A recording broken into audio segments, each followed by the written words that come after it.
Esther, will you be my queen? Yes, I will, King Xerxes. Boys and girls, Esther has her own book in the Bible. It introduces us to a powerful king called Xerxes who was looking for a queen. He was a mighty king who reigned over a vast kingdom that stretched from India to Africa.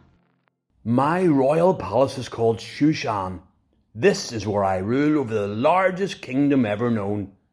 Yet, I feel unhappy and unloved. My king, you need a young queen to make you happy. I suggest you write a letter to all parts of your vast kingdom to request the most beautiful women to apply to become your queen.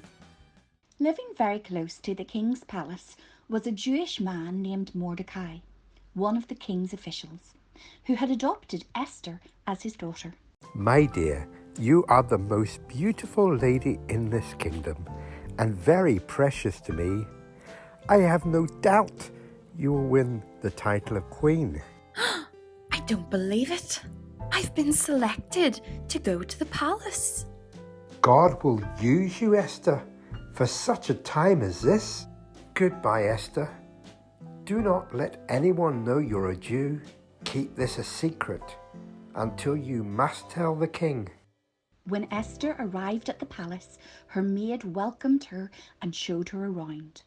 If you listen to me, Esther, and do as I say, you will have a wonderful chance of winning against all the other young ladies. But Esther knew deep down in her heart she would become queen if it was God's plan for her life. I had many beautiful treatments with oil of myrrh, perfumes, and cosmetics. I've spent 12 months in the palace, eating the best food, being pampered, and wearing beautiful dresses. Esther, tomorrow it is your turn to meet the king. Esther entered nervously into the king's court. The king was impressed by Esther's beauty, but also her personality. Esther, will you be my queen? Yes, I will, King Xerxes.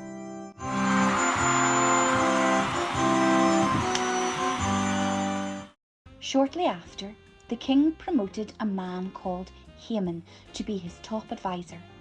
The king commanded that everyone must honour and bow down to Haman. Boys and girls, Mordecai, Esther's uncle, did not bow down as Haman passed by. I will not bow down to you, Haman, as I only worship the true and living God. Then I'm going to see that you're removed from your position in the kingdom. That night, Haman was so furious he could not sleep, but he used the time to make a cunning plan. That's it. I've got it. When Haman arrived in at the palace the next morning, he spoke to the king. Oh, king, in your kingdom there are Jews who are not bowing down to me. Please, send a letter to all your kingdom that on a certain day all of the Jews should be killed. When I heard that the king had agreed to Haman's nasty plan, I cried, as it meant Mordecai and myself would also be put to death. I was so upset. But the king and Haman had no idea why. They did not know that I was a Jew. Esther received a letter from Mordecai. Esther, you must go and see the king and ask him to stop Haman from killing our family, friends, and our nation. But I had no invitation to see the king. The king would kill people who came to see him without an invitation, unless he held out his golden scepter. So I was risking my life by seeing him. Well, I knew this was my only chance of saving my people. Before Esther went in to the king, she prayed to God, and her uncle did too, that Esther's life would be spared by the king. Oh, Esther, you look so beautiful today. What's the occasion? I must see the king. Have you an invitation? No, but I must go and stand in the king's inner court and wait for the king to see me. I have a very important message to deliver. The king saw Esther waiting. Esther, come in. Thank you, my king, for letting me speak to you and for sparing my life. What is wrong? I would willingly give you half of my kingdom. O King, my life is in danger because of Haman's wicked plan. You see, I am a Jew, and Haman wants to kill all Jews, and that includes me. Esther, I had no idea you were a Jew. I should never have agreed to Haman's foolish plan. So that day the king put a stop to Haman's plan, and saved not only me, but Mordecai and all the Jews in the kingdom. This was the happiest day of Esther's life.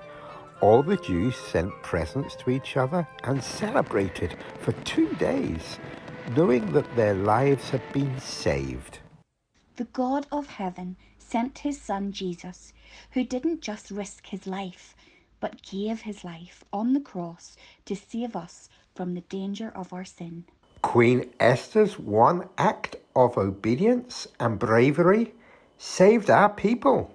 Jesus' one act of obedience to God on the cross has already saved many millions of people by his death and resurrection. Just as Esther willingly came to me, do not be afraid to come to Jesus today and ask him to take away your sin. Jesus will always accept you and save you. You will be so happy and long to worship and serve God.